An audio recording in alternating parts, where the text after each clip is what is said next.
দশরথকে ত্রিশোত্য অঙ্গীকার আবদ্ধ করে পশ্চাতে বর প্রার্থনা করে। যখন অর্ধনিশি রাজা দশরথ বসে আছেন সিংহাসনে আনন্দিত মনে, নিশি প্রভাত হতে না হতে রাম বসবে সিংহাসনে। রাজা দশরথের দেহে আনন্দ জোয়ার হয়েছে, নিদ্রায় যায়নি। এমত অবস্থায় কইকে গিয়ে প্রণাম করে, মহারাজ মহারাজ, অর্ধনিশীতে আমাকে দুটি বর দান করতে, বলো কইকে তুমি কি চাও? নিশি প্রভাত হতে না হতে আমার রাম বসবে সিংহাসনে, আজ যে যাকে তোমার কাছে প্রার্থনা করবে আমি হাসি মুখে দান করব। মহারাজ, আমাকে বরদান করতে হলে ত্রিশোত্য অঙ্গীকার আবদ্ধ হতে। কি বললে কইকেই? আমি উত্তর কৌশল রাজ্যের রাজা দশরথ, সত্যবাদী জিতেন্দ্রীয়, আমি কখনো মিথ্যা কথা বলি না। বলো তুমি কি চাও? তুমি যা চাইবে আমি তোমাকে হাসি মুখে দান করব। হাসি মুখে দান করবেন? তাহলে শুনুন মহারাজ, নিশি প্রভাত হতে না হতে যে রাম বসবে সিংহাসনে, সেই রামের যেতে হবে 14 বছরে তোর বনবাসে। আর একবারে আমার ভরতকে সিংহাসন দিতে হবে। রাজা দশরথ এই কথা শ্রবণ করে স্বর্ণ সিংহাসন হতে মৃত্তিকায় পড়ে, মাটিতে পড়ে রুদ্ধস্বরে কান্না করছেন, ও প্রাণ কাঁদে রে সদাই হরিবল বলিয়া। প্রাণ কাঁদে কাঁদে হে রে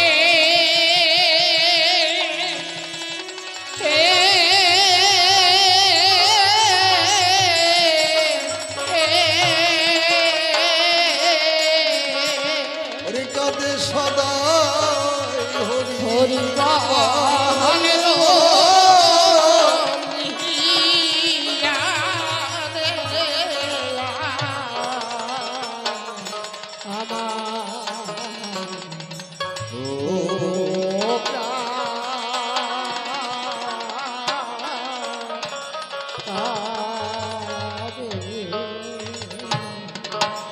আজ হতে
রাজা দশরথ ভেঙে দাও। কৈকেয়ীর পদপ্রান্তে বসে করজোরে ডাক বলেছে, কৈকেয়ী তুমি তোমার ভরতকে রাজা করো, আমার রামকে তুমি বনবাসে পাঠিও। আমার রাম যখন বনবাসে চলে যাবে, আমার এই প্রাণ পাখি উড়ে যাবে। অন্ধমণির অভিশাপ ছিল। কৈকেয়ী ডাক বলেছে, মহারাজ অন্ধমণির অভিশাপের কথা তো কখনো শুনিনি, সে অনেক কথা, তাহলে সংক্ষেপে কিছু বর্ণনা করুন। তাই অন্ধমণির অভিশাপের কথা আজ রাজা দশরথ কৈকেয়ীর কাছে বর্ণনা করছে। রাজা দশরথ নারী রসে মত্ত হইয়াছে অন্তঃপুরে। কুলগুরু বশিষ্ঠ দেব এসে ডাক দিয়ে বলে রাজা দশরথ, রাজা দশরথ তুমি তো নারী রসে মত্ত হয়ে আছো, অযোধ্যার খবর রাখো। পর্বত হতে একটি দীঘহস্তি এসে অযোধ্যার সরিষা করেছে নষ্ট, হাতি আর সরদীপ জল করেছে ভক্কর। তাই অযোধ্যার নরনারী অতিষ্ঠ হয়ে অযোধ্যা ছেড়ে অন্য দেশে যাত্রা করেছে। তাই গুরুদেবের পদস্পর্শ করে রাজা দশরথ শপথ করেছিলেন, গুরুদেব অর্ধনিশীতে ওই দীঘহস্তিটাকে আমি বধ করব। তাই রাজা দশরথ কি করলেন, তথাগতে রাজা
রাজা দশরথ অর্ধনিশীতে অস্ত্রাগারে গিয়ে শব্দ ভেদিবান শব্দকে ভেদ করে তিনি পরিপূর্ণ করে যাত্রা করেছে সরজু নদীর তীরে। সরজু নদীর তীরে গিয়ে অর্ধনিশীতে ধনুকে বাণ যোজনা করে বসে আছে। তখন ওই দীঘহস্তি আসে, দীঘহস্তিকে বধ করবার আসন্ন অন্তরে ধনুকে বাণ যোজনা করে বসে আছে। সেইখানে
সরজু নদীর কিছু দূরে একটি শ্রীফলের বন ছিল।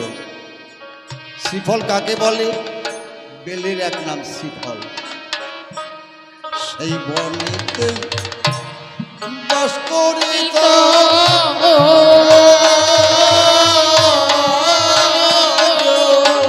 হইয়া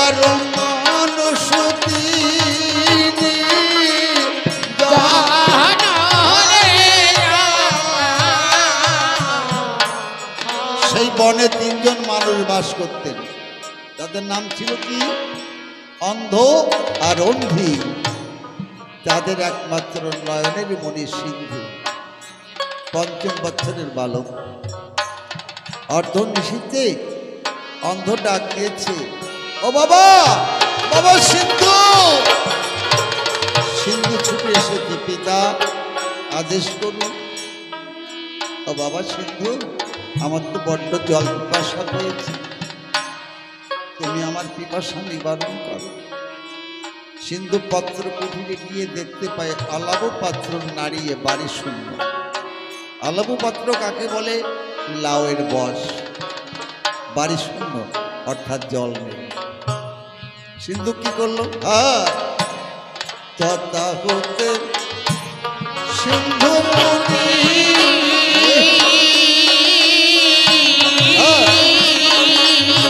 ও সিন্ধু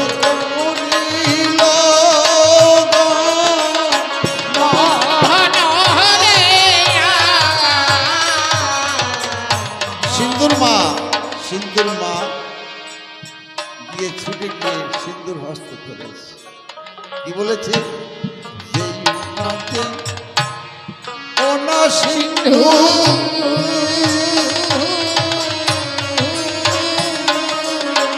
ও বাবা আসে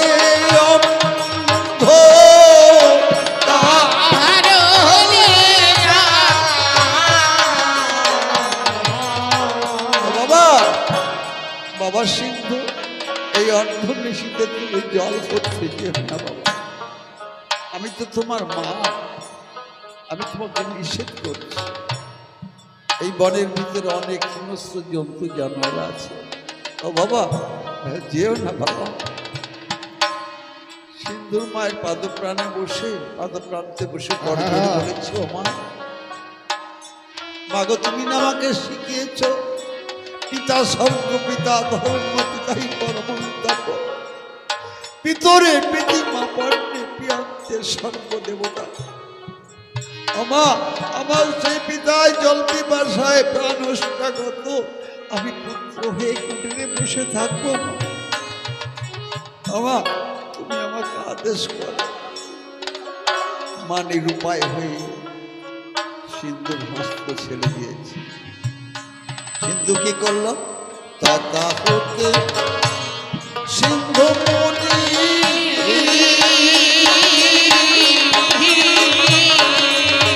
ও সিন্ধু মরিল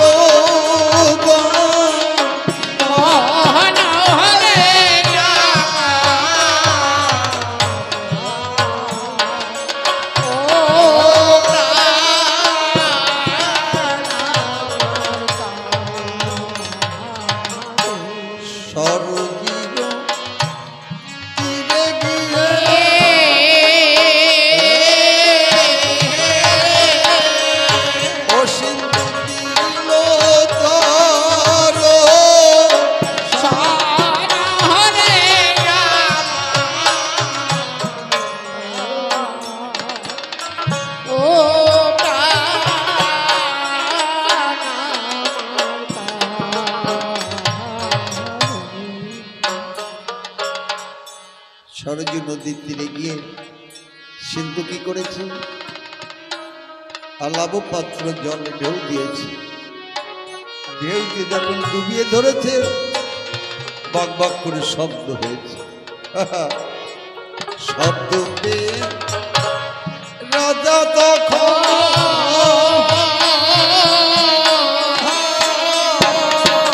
ও রাজা ভাবে মনে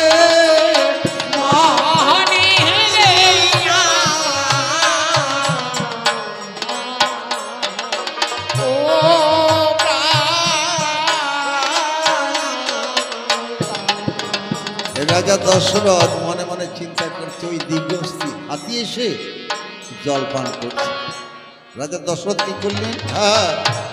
শব্দ বেদি বানরাজা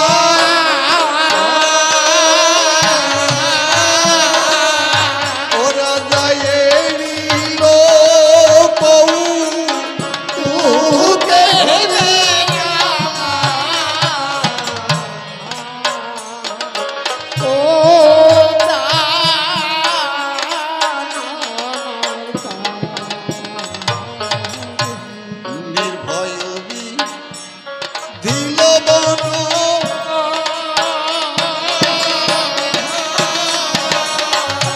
আর সিন্ধু মুনির বুকে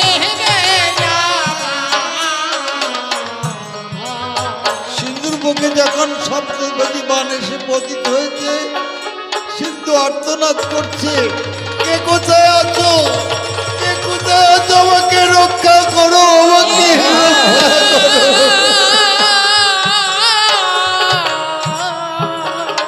রাজা দশরথ শিশুকণ্ঠ আর্তনাদ শ্রবণ করে ছুটে গিয়ে দেখতে পায় একটা ৫ম বৎসর বালকের বুকে আমি সপ্তবেদী বান নিক্ষেপ করেছি। সিন্ধু রাজা দশরথকে দর্শন করবার পর ডাক দিয়ে বলেছে, আপনি কে, আপনি কে? আমি রাজ্যের রাজা দশরথ। ও আপনি আমাদের মহারাজ? আচ্ছা মহারাজ, আপনি বলতে পারেন, আপনি বলতে পারেন এই নিদারুণ বাণটি আমার বুকে কে নিক্ষেপ করেছে?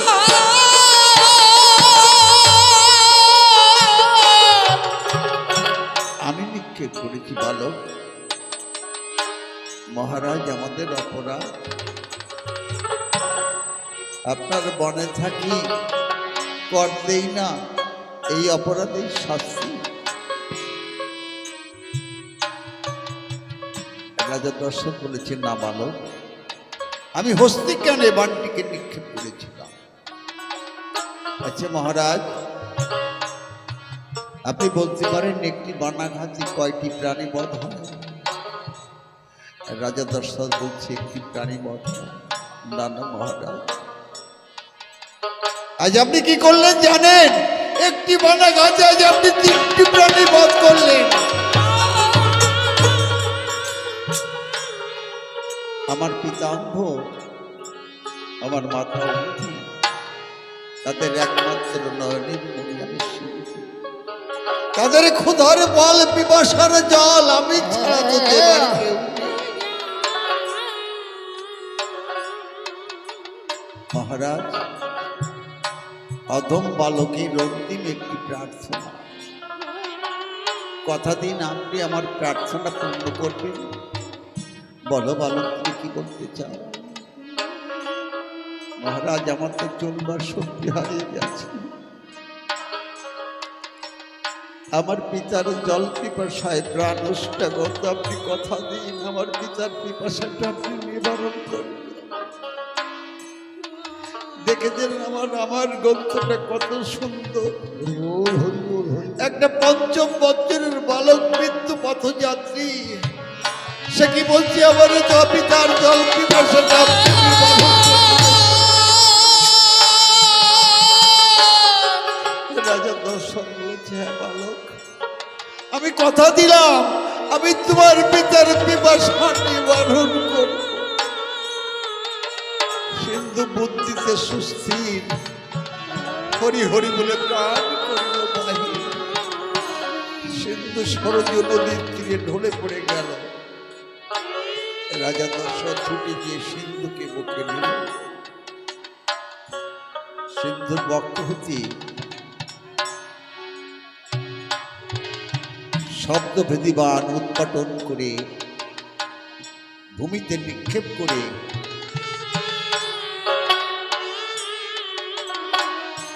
সিন্ধুকে স্কন্ধ করে আলাবু পাত্র পরিপূর্ণ করে রাজা দশরথ যাত্রা করেছে শ্রীফলের বনে।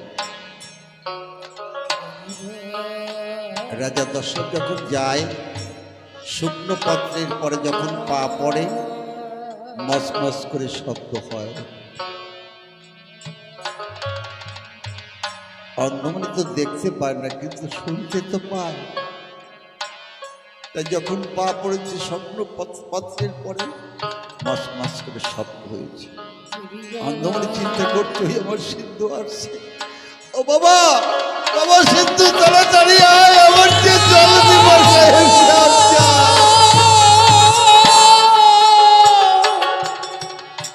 রাজা দশরথ সিন্ধুকে পাত্র কুটিরের সম্মুখে নামিয়ে রেখে অন্ধমনির হস্তে জল ঢেলে দিয়েছে।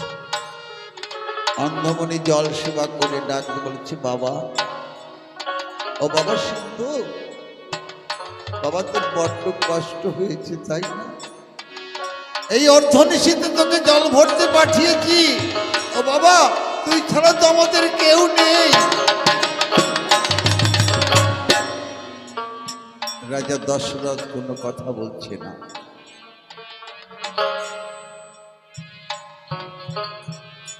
অন্ধমণি ডাক দিয়ে বলছে, সিন্ধু, ও সিন্ধু, কথা বলছিস না কেন বাবা? তোর অভিমান হয়েছে তাই না? রাজা দশরথ তখনও কোনো কথা বলছে।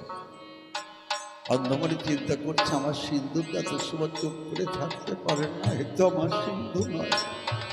তুমি সত্য পরিচয় দাও, তুমি কে? তুমি তো আমার সিন্ধু নও।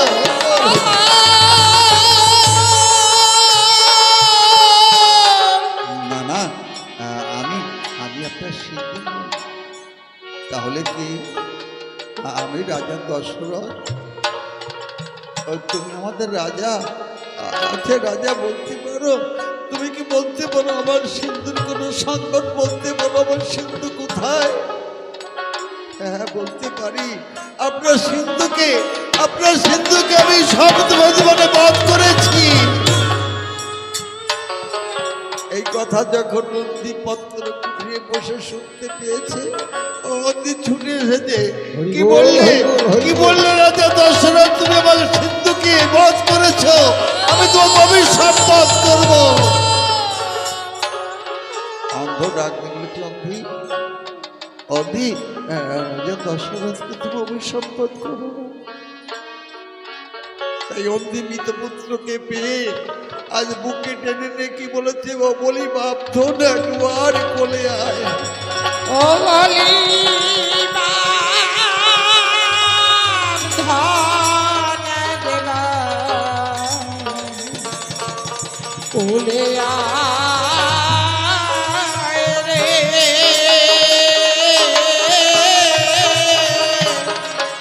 সকল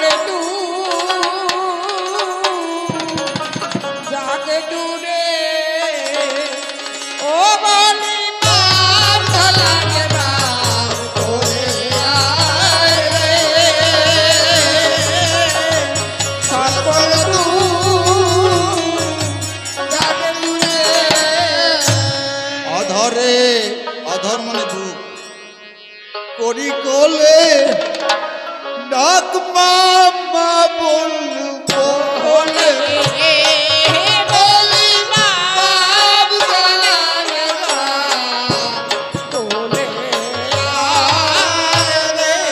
পুত্র গুণনিধি লীলাই শিববিধি ছেড়ে গেলি কোথায়? বলি বাপ ধলাকে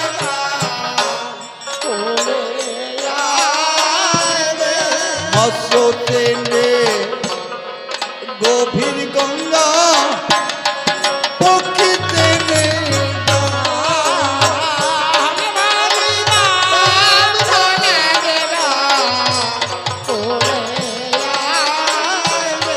মাসে জানে পুত্রের ব্যথা, তার বুকের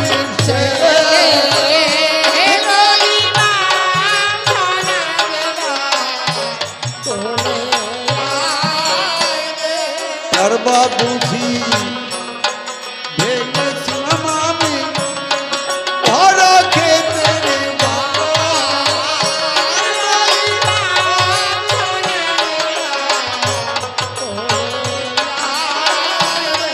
পুত্র সুখী বলে দিয়েছিল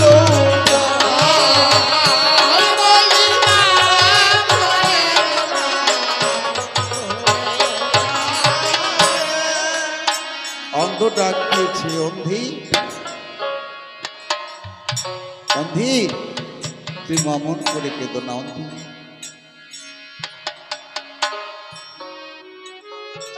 রাজা দশরথ, আমার সিন্ধুকে সেই সরজী নদীর তীরে নিয়ে চলো, আমি আমার পুত্রকে সৎকর্ম করব, তা সিন্ধুকে স্কন্ধে করে অন্দরন্দি হস্ত ধরে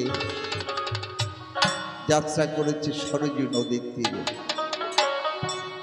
সরযূ নদীর তীরে যাবার পরে রাজা দশরথকে ডাক দিয়ে বলে, রাজা দশরথ, বন হতে চন্দন কাষ্ঠ সংগ্রহ করে একটি চিতা নির্মাণ করো, আমি আমার পুত্রের সৎকর্ম করব। তাই রাজা দশরথ চন্দন কাষ্ঠ সংগ্রহ করে চিতা নির্মাণ করেছে। অন্ধমণি অগ্নি প্রজ্বলিত করে চিতাকে সপ্তপাক প্রদক্ষিণ করে পুত্রের সৎকর্ম সমাপ্ত করে রাজা দশরথকে ডাক দিয়ে বলেন, রাজা দশরথ,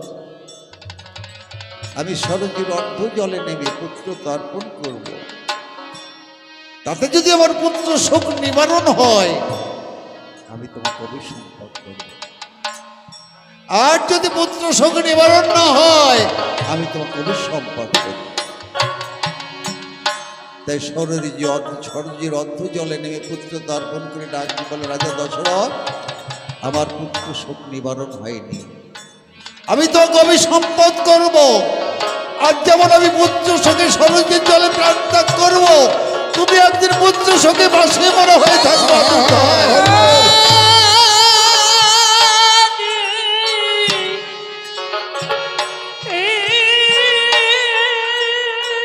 রাজা দশরথ অট্টহাসি দিয়েছিলেন আর কি বলেছিলেন, মণিবাক্য মণিবাক্য ব্যর্থ, মণিবাক্য ব্যর্থ।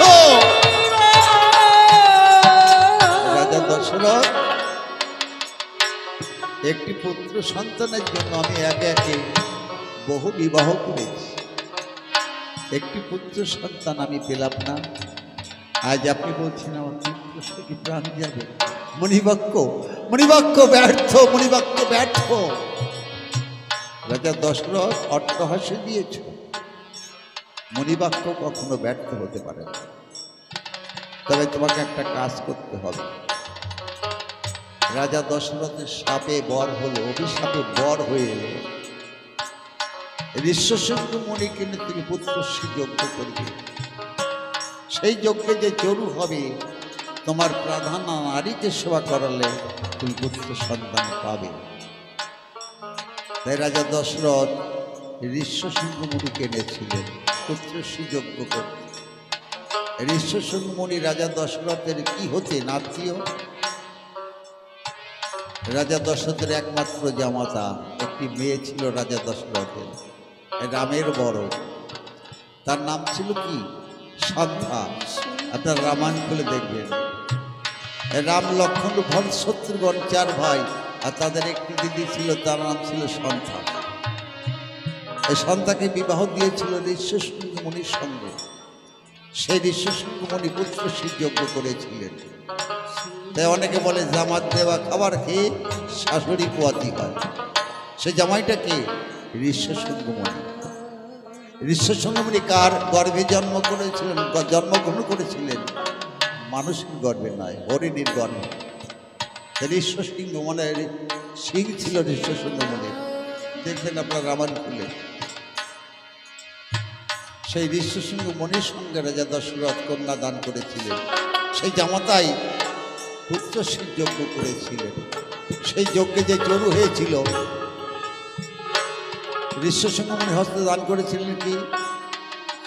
নারায়ণ। চরুর ভেতর যজ্ঞ করেছিলেন, যজ্ঞের ভেতর থেকে চরু দান করেছিলেন নারায়ণ। কাকে? ঋষ্যশৃঙ্গ মুনিকে। ঋষ্যশৃঙ্গ মুনি কাকে দিয়েছিলেন? রাজা দশরথ। রাজা দশরথ কাকে দিয়েছিলেন? কইকেয়ী আর কৌশল্যাকে। সুমিত্রাকে দেয়নি। রাজা দশরথের তিন নারী ছিল প্রাধান্য। কে কে? কৌশল্যা, কইকেয়ী, সুমিত্রা। দুইজনকে দিয়েছিলেন, কৌশল্যা আর কইকেয়ী। এক বিষ্ণু কেন চতুর অংশ নেন? মায়ের বাসনা পূর্ণ করবার করে। কৌশল্যার পদপ্রান্তে বসে সুমিত্রা রাজা দশরথের সব কনিষ্ঠ রমণী যে ছিল, তার নাম ছিল সুমিত্রা।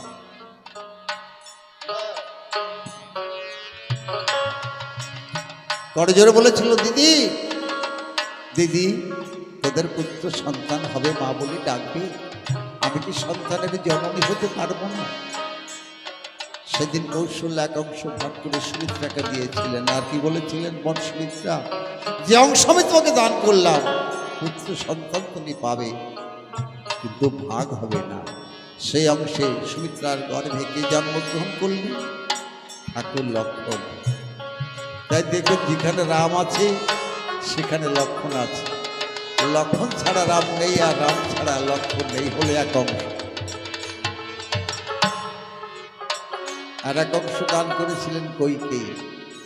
ডাক বলেছিলেন, বনসুমিত্রা, আমি যে অংশ তোমাকে দান করলাম পুত্র সন্তান তুমি পাবে, কিন্তু ভাগ হবে না। সেই অংশে সুমিত্রার গর্ভে কে জন্মগ্রহণ করলেন?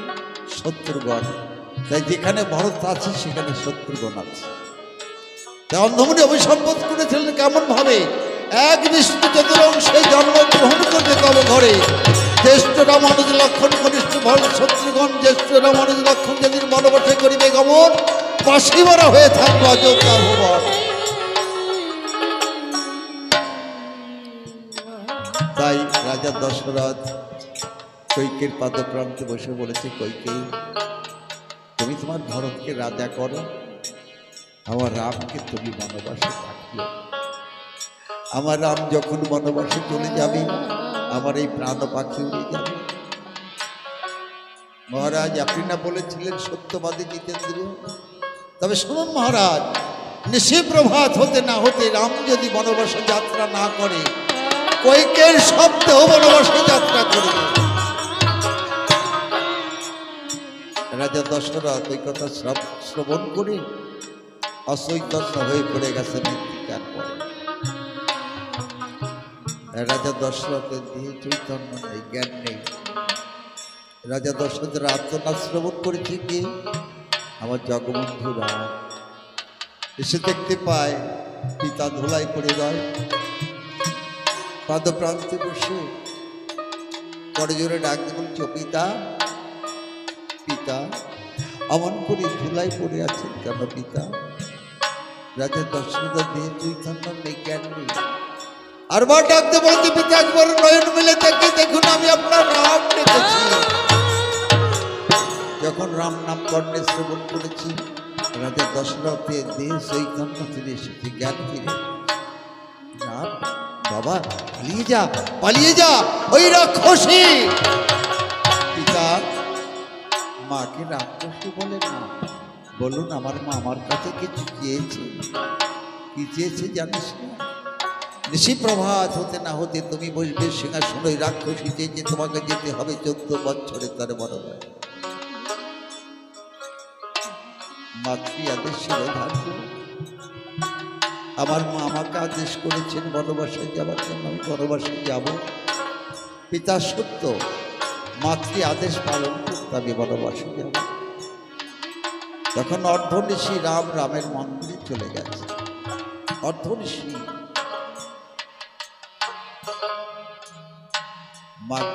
মা সুমিত্রা পাগলিনী হয়ে গেছে, ছুটে গিয়েছে অর্ধঋষিতে রামের মন্দিরে, ডাক দিয়েছে, রাম ছুটে এসেছে। মা সুমিত্রা, এই অর্ধঋষিতে কেন ডেকেছ মা? বাবা, নিশি প্রভাত হতে না হতে তুমি যেখানে যাত্রা করবে, আমার আশীর্বাদ থাকবে। মা সুমিত্রা ছুটে গিয়েছে লক্ষ্মণের মন্দিরে, ডাক দিচ্ছে, লক্ষ্মণ ওঠো। লক্ষ্মণ ছুটে এসেছে। মা, এই অর্ধঋষিতে কেন ডেকেছ মা? বাবা, তোমাকে এখন সেবা করতে হবে।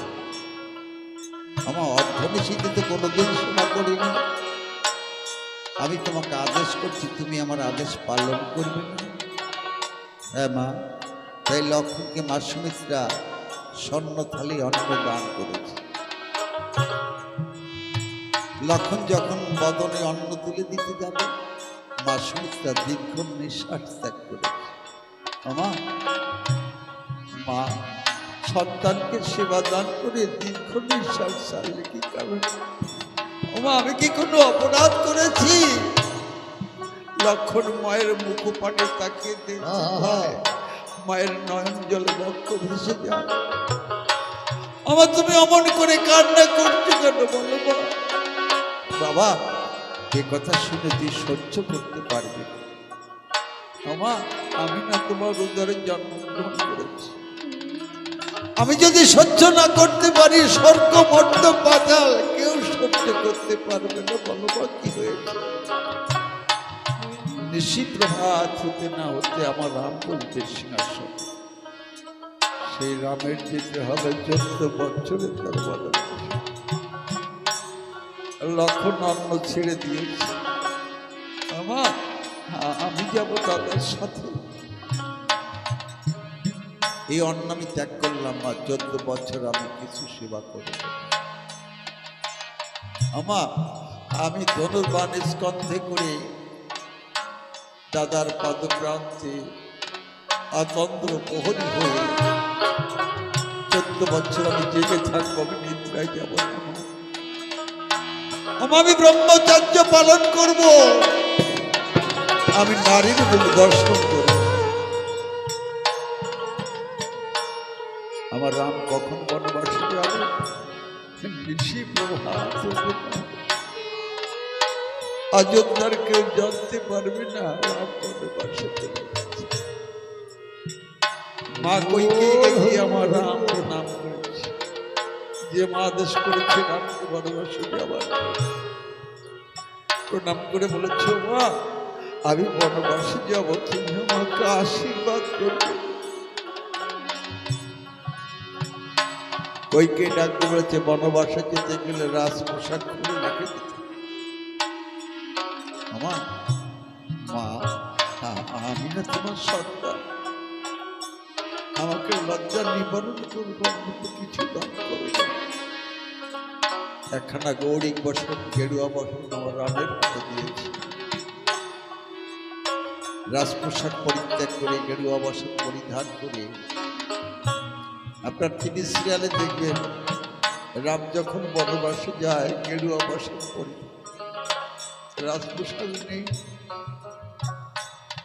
মা কইকেয়ীকে প্রণাম করে মনে পড়েছে মা সুমিত্রা বলেছিলেন, নিশি প্রভাত হতে না হতে তুই যেখানে যাত্রা করবি আমার আশীর্বাদ পাবি। মা সুমিত্রার মন দিকে দেখতে পায়, মা সুমিত্রা নেই। আমার জগবন্ধু রাম চিন্তা করেছে, মা সুমিত্রা আমাকে বেশি ভালোবাসে তো আমার চলে যাওয়া সহ্য করতে পারবে না বলে কোথাও লুকিয়েছে। আমাকে তো যেতে হবে নিশি প্রভাত হতে না। তাই রাম সীতাসনে যাত্রা করেছে বনবাসে। সিংহদ্বারে গিয়ে দেখতে পায় মা সুমিত্রা দাঁড়িয়ে রয়।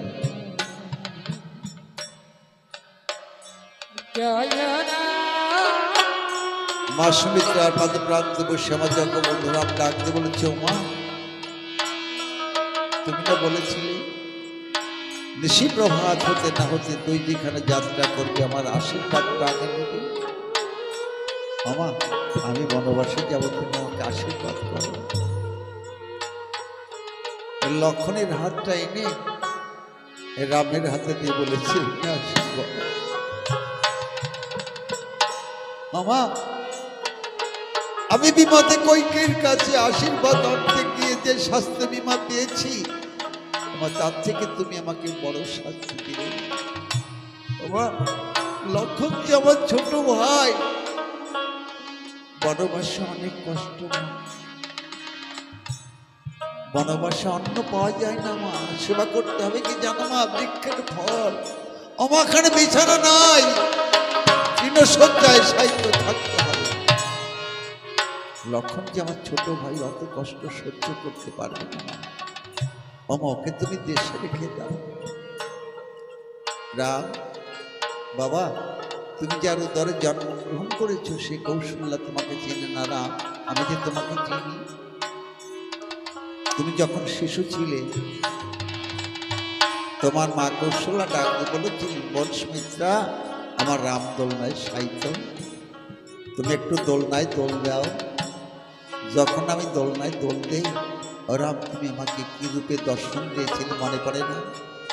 শঙ্খচক্র গদাপদ্মধারী নারায়ণ, রাম তুমি সবাইকে ফাঁকি দিতে পারবে, এই অভাগিনীকে তো তুমি ফাঁকি দিতে পারবে না। রাম, আমি না তোমার মা, বনবাসে অনেক বিপদ আসে, যদি থাকি গুণের ভাই সাথে, লক্ষণ নেও সাথে, 14 বছর পরে ফিরিয়ে দেবে আমার হাতে। আর লক্ষণ তুমি কেন যাবে রামের সাথে বনবাসে? 14 বছর পরে আমার রাম সীতাকে ফিরিয়ে দেবে আমার হাতে। আর একটি কথা যেন স্মরণ থাকে, রাম তোমার জ্যেষ্ঠ ভ্রাতা, বড় ভাই, পিতার সম সম্মান করবে। আর সীতা জ্যেষ্ঠ ভাস্তি বধূ, মাতৃ সম জ্ঞান করবে। সেই থেকে লক্ষণ সীতাকে মা বলে ডাকবে। আজ আমরা ঘরে ঘরে বলি জ্যেষ্ঠ ভাই পিতার সমান, জ্যেষ্ঠ ভাস্তি বধূ মাতৃ সম। কার কথা? মা সুমিত্রার কথা। রাম সীতা লক্ষণ শোনে যাত্রা করেছে বনবাসের কথা।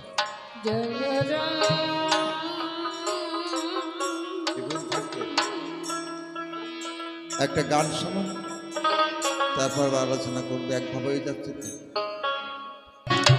ছুটে গিয়ে মা কৈকেয়ীকে ডাক দিয়ে বলেছে, ও মা, আমার দাদা রাম রাজা হবে, অযোধ্যায় ঘরে ঘরে উলুধ্বনি শঙ্কর ধ্বনি হবে, রাম রাজ্য হবে। কান্নার ধ্বনি কেন মা? বাবা ভরত, তোর জন্য না আমি একটা শুভ সংবাদ রেখেছি। অভাগা ভরতের জন্য শুভ সংবাদ। বলো মা, সে কি শুভ সংবাদ?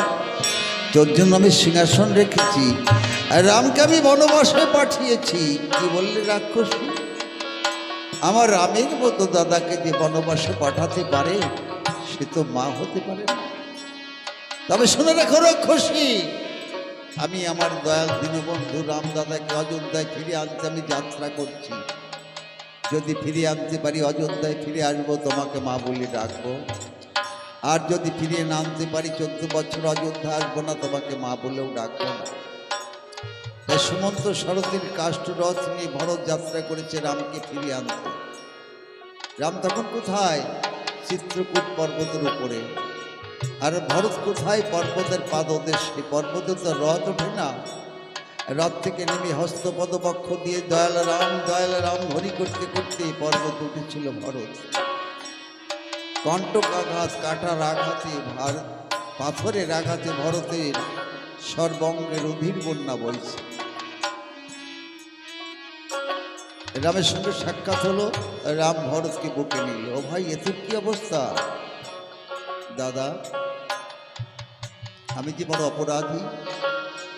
পদপ্রান্তে বসে করে জোরে ডাক বলেছে, দাদা, মা তোমাকে বনবাসে পাঠিয়েছে, আমি তোমার কাছে ক্ষমা প্রার্থনা করছি দাদা, তুমি দেশে ফিরে চলো দাদা। রাম কি বলেছিলেন? ও ভাই, আমি এসেছি পিতার সত্য মাতৃ আদেশ পালন করতে। আর যদি আমি দেশে ফিরে যাই, ও ভাই, এই জগতের বুকে কোনো পুত্র তার পিতা মাতার কথা শুনবে না ভাই। আমি না তোমার জ্যেষ্ঠ ভ্রাতা, বড় ভাই, আমি তোমাকে অনুরোধ করছি না, আমি তোমাকে আদেশ করছি, তুমি দেশে ফিরে যাও। দেশে গিয়ে রাজকার্য পরিচালনা করো। 14 বছর তো দেখতে দেখতে চলে যাবে। ভরত ডাকতে বলেছে, দাদা, তুমি তোমাকে দেশে যাবার জন্য আদেশ করেছো, আমি কি নিয়ে দেশে যাব দাদা? আমি যে বড় আশায় বুক বেঁধে এসেছিলাম তোমাকে দেশে ফিরিয়ে নিয়ে যাব। দাদা, অভাগা ভরতের একটা প্রার্থনা, তোমার রাতুল চরণের পাদুকা দোকান আমাকে ভিক্ষা দাও। তাই রামের পাদুকা ভিক্ষা করে ভরত নন্দীগ্রামে গিয়ে, অযোধ্যায় যায়নি, সিংহাসন নির্মাণ করে সিংহাসনের পরে পাদুকা রেখে ভরত চামরগঞ্জন করত। 14 বছর যখন উত্তীর্ণ হলো, রাম অযোধ্যায় ফিরে গেল। গিয়ে ভরতকে দেখে ডাক দিয়ে বলো, ভাই, তোর কি অবস্থা? ভরতের দেহে মাংস ছিল না, অস্থি চর্ম সার হয়েছিল। ভরত পাদপ্রান্তে বসে বলেছিল, দাদা, তুমি বনবাসে থেকে কি সেবা করেছ? হ্যাঁ, বৃক্ষের ফল।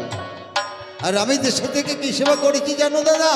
ওই বৃক্ষের পত্র খেয়ে আমি জীবন ধারণ করেছি, আমি অন্য সেবা করিনি। মা কইকেই রামকে দেখে ছুটে এসেছে, রাম বাবা আমি তোকে বনবাসে পাঠিয়েছি, তুই আমাকে ক্ষমা করবি না? মা তোমাকে ক্ষমা করবো না তো ক্ষমা করবো কাকে? একবার আমার গর্ভধারিণী মা কৌশল্যার দিকে তাকিয়ে দেখুন, 14 বছর আমার দর্শনে কাঁদতে কাঁদতে তার যুগলন্ধ হয়ে গেছে। মামা আমি তোমাকে অভিসম্পাদ করবো না, তব পুত্র হয়ে আমি তোমাকে আশীর্বাদ করব। তব গর্ভে জন্ম না বড় দৈবার, তখন তুমি বুঝতে পারবে পুত্র হারার কি যাতনা। যে তারপরে দাপার যুগে কংসের কারাগারে দৈবকীর উদরে কে জন্মগ্রহণ করেছিলেন? ভগবান শ্রীকৃষ্ণ জন্ম নিল দৈবকীর উদরে। মা বলল কাকে? যশোদাকে। ওই যশোদাকে ছিল ধরা সতী, যে নিজের স্তন কেটে নারায়ণ সেবা করিয়েছিলেন। সেদিন ভগবান কি বলেছিলেন? মা তুই যা করেছিস তোর ঋণ শোধ করবার ক্ষমতা আমার নেই মা, তবে আমি তোকে কথা দিলাম তব কোলে বসে কাটা স্তন আমি দুগ্ধ পান করবো, তোকে মা বলে ডাকবো। সেই ঋণ শোধ করবার তরে জন্ম নিল দৈবকীর উদরে। মা বলল যশোদা। আর কংসের কারাগারে বসে হা কৃষ্ণ হা গোবিন্দ বলে কেঁদেছে। কত বছর কেঁদেছিলেন? 14 বছর। 14 বছর যখন উত্তীর্ণ হলো, কংসের কারাগার থেকে আমার গোবিন্দকে উদ্ধার করল। তারপর কলিযুগে যখন নিমাই সন্ন্যাস নিয়ে চলে যায়, সতীমাতা দাঁড়া দাঁড়া কেঁদেছে, তোমরা আমার নিমাইকে কেউ দেখেছ? অনিমাই ফিরে আয়, ফিরে আয়। দাঁড়ে দাঁড়ে কেঁদেছে, তোমরা আমার নিমাইকে কেউ দেখেছ? কাঁদালে কাঁদতে হবে, কেউ কাউকে কাঁদাবে না। আমার ভগবান কিন্তু এখনো দেশে ফেরেননি, একটু আলোচনা করলাম। কোথায় আছেন? পঞ্চবটী বনে। অন্তমণি অভিসম্পাদ করেছিলেন রাম যখন বনবাসে চলে যাবে, রাজা দশরথের প্রাণ পাখি উড়ে যাবে। তাই রাম বনবাসে চলে গেছে, রাজা দশরথের প্রাণ পাখি উড়ে গেছে। দশরথের পরমাত্মা রামের সন্নিকটে ডাকতে বলেছে, রাম বাবা আমি তো উদ্ধার হতে পারছি না, তুমি আমাকে উদ্ধার করো। রামচন্দ্র ফল্গু নদীর কিনারায় গিয়ে পিণ্ড দান করেছিলেন। পিণ্ড দান করতে গেলে কি মন্ত্র পাঠ করতে হয়? ওম গয়া গঙ্গা নারায়ণ নম হরিবল হরি। যখন পিণ্ড ছেড়ে দেয় রামচরণ এসে দাঁড়ায়। বিষ্ণু নাম স্মরণ করে যখন পিণ্ড ছেড়ে দেয় বিষ্ণু পাদপদ্ম এসে দাঁড়ায়। রাজা দশরথ উদ্ধার হতে পারছে না। তাই রাজা দশরথ পরমাত্মা কেন উদ্ধার হতে পারছে না? বিষ্ণু নাম স্মরণ করে যখন পিণ্ড ছেড়ে দেয়, সেই তো বিষ্ণু রাম। তাই রামের চরণে গিয়ে দাঁড়ায়, রাজা দশরথ পিণ্ড পায়। তাই রাজা দশরথ পরমাত্মা পঞ্চবটী বনে গিয়ে মাকে ডাক দিয়ে বলে, ও মা আমি তো উদ্ধার হতে পারছি না, তুই মাকে উদ্ধার কর। কেন আপনার জ্যেষ্ঠ পুত্র তো পিণ্ড দান করতে গিয়েছেন? হ্যাঁ পিণ্ড দান করেছে, সে পিণ্ড আমি পাই না, উদ্ধার হতে পারছি না, মা তুই আমাকে উদ্ধার কর। তা সীতা দেবী ফল্গু নদীর কিনারায় গিয়ে পিণ্ড দান করলেন। তা মা তো পিণ্ড দান করলেন, মা তো বনবাসী, তাই ব্রাহ্মণকে দক্ষিণা করতে হবে। তাই সীতা দেবী জগৎ লক্ষ্মী আপনাদের কাছে যাবে, তাই আপনারা সাধ্য অনুযায়ী দান করবেন। করো রে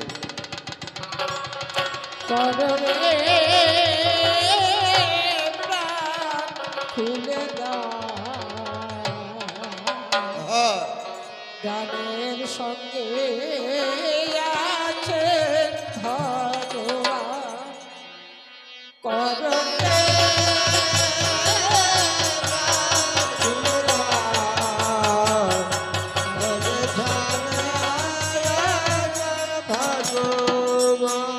রাম নামেতে দান করিলে বিফলে না যায়, শেষের দিনে জগবন্ধুরা আর করিয়া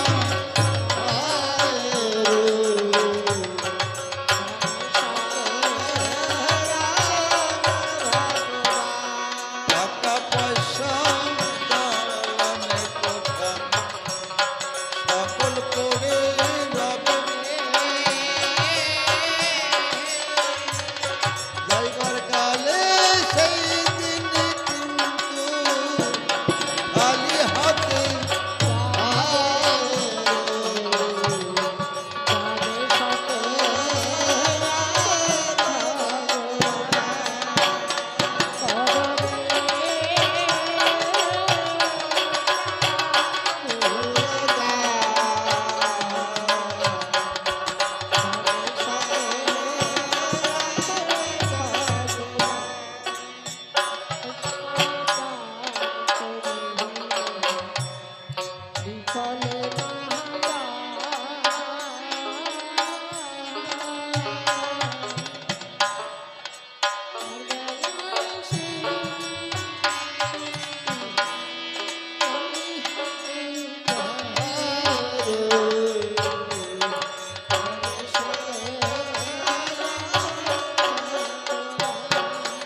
সমগ্র অডিও প্রচারে মিনি সাউন্ড অ্যান্ড ডেকোরেটরস কুমড়া হসপিটাল মাঠ।